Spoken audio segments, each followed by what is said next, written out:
Hi, today I'm going to be helping you get in touch with with sadness in a very visceral way. I designed this audio to be for people that know they're sad or have some inkling that there's some sadness that needs to come up with a good cry or just one single tear or just to have some sadness to get in touch with and move through us. So let's begin. I want you to, either lying down or sitting in a chair, just allow yourself to get very comfortable.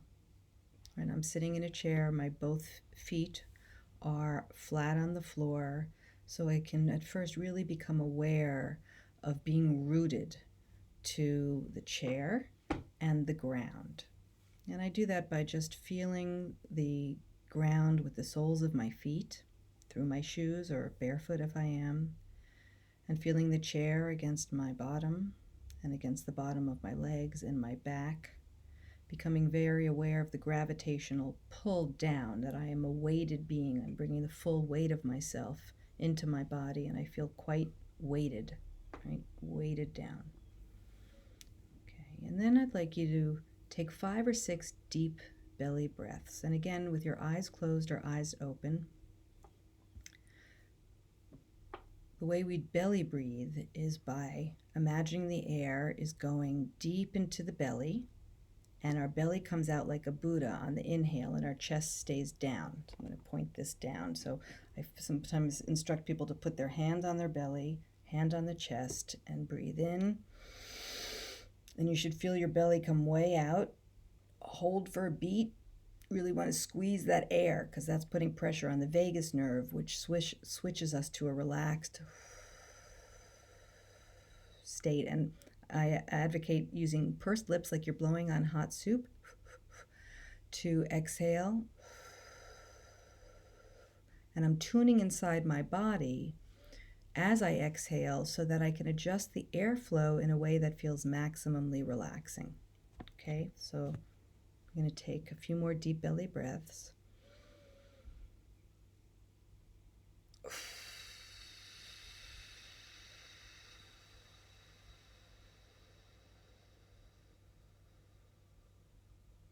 And again.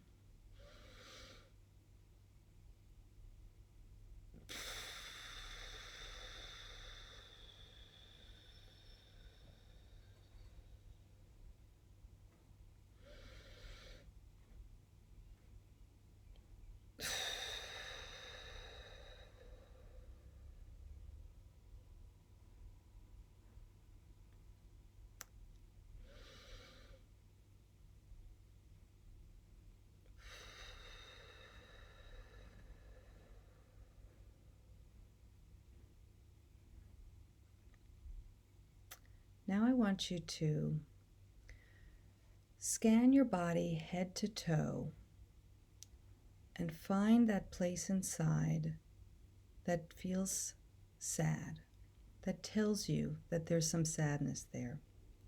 Now, if you're totally cut off from the sadness, you can bring up in your mind what you believe was the loss you experienced. So let's say, as I've heard many people, and I've had this in my younger days, where I experienced the loss of my grandparent.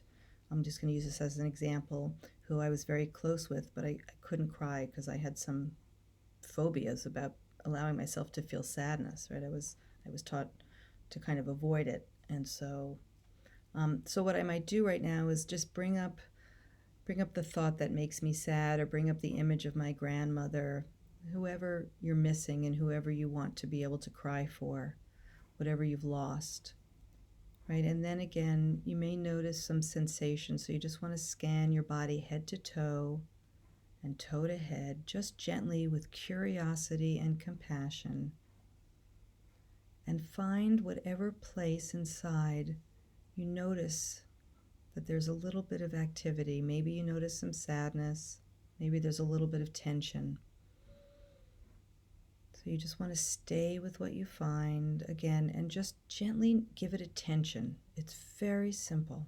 We're just attending to sadness or tension in the body. Just noticing it and breathing. Again, maintaining those deep breaths. Now, if you just stay with it for about 10 seconds,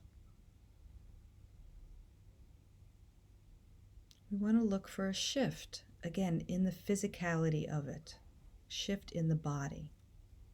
And you may notice that it begins to move up.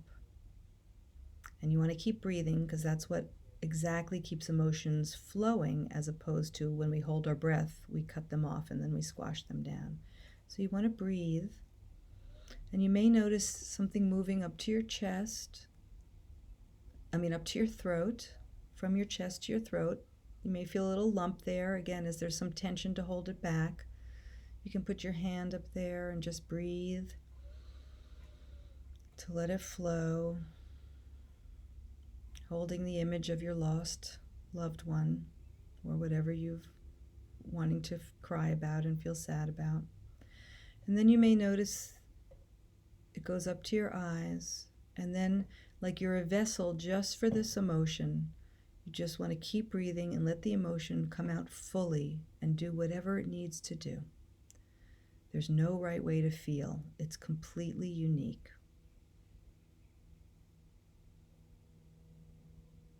You're doing great. Just stay with whatever you're feeling, and if you get lost, just come back. Again, feel your feet on the floor. Breathe again.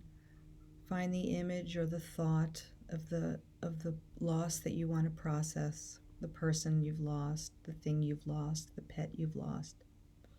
As you tune into your body, that is the key, not to get stuck in thoughts. In fact, if you notice that the sadness is coming up and while you're feeling it, it starts to feel too overwhelming, you could try just dropping any images and memories from your mind, dropping the thoughts from your mind, dropping even the emotion of sadness from your mind, and just purely focusing on the physical sensation and trusting that if you just keep breathing, it will move like a wave up and then down, lasting probably about 2 minutes, and sometimes there's a couple of waves. Now, what I want to let you know is if that you start to do this and it feels scary and overwhelming, that's a sign to give yourself permission to stop. And then that's a sign that you may need, and probably do need, to have somebody with you who can carry you through the emotion, whether it's a therapist who specializes in emotions like an AEDP therapist, or whether it's a counselor that you just trust and feel safe with, that you can instruct. I just need to cry, and you could show them this videotape, or you could show them the book It's Not Always Depression, where I talk about this and show this a lot. But the tools and the techniques are the same. We want to have a peaceful place to sit or lie down. We want to ground and breathe. You can even bring like a cozy object with you, a pillow to hug, a stuffed animal to hug, an animal to have with you, a partner to have with you where you're just holding their hand. Or sometimes I just ask my husband, when I need to cry now, I just say, I just need you to hug me and just don't let go until I let go. And I'm just going to use you. I'm going to hold on to you for comfort. Very important. Sometimes we need another person to feel safe, to allow the emotions to come up, especially when we're not natural criers, or whether we grew up in a household where there wasn't a lot of permission to have emotions. So thank you for watching. I hope this was helpful, and feel free to write me where you get stuck, or where you're confused, or where you need help, or for comments. Learning about emotions is a lifelong process, and learning to be with them is a lifelong process. And again, above all, just be kind, non-judgmental, and loving to yourself. Thank you for listening and for reading, and I'll see you soon. Bye-bye.